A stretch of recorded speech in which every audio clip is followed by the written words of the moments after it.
Vitiligo, வெள்ளை தேமல், வெள்ளைப்படை, வெள்ளை குஷ்டம் இந்த மாரி சொல்லக்கூடிய டிசீஸ்க்கு செல்ஃபா நம்ம என்ன ட்ரீட்மெண்ட் எடுத்துக்கலாம்?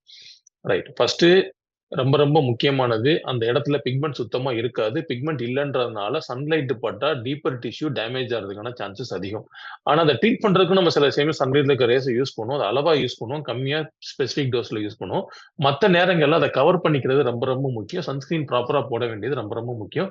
சன்ஸ்கிரீனை விட ஒரு ஒபேக் கிளாத் துணிய வச்சு நம்ம பிளாக் பண்ற மாரி கவர் பண்ணோம்னா, இது இன்னும் பெர்ஃபெக்ட்டா இருக்கும். ஸோ அதுதான் ஃபர்ஸ்ட் ஸ்டெப்பா நம்ம கவர் பண்றதுக்கு யூஸ் பண்றது.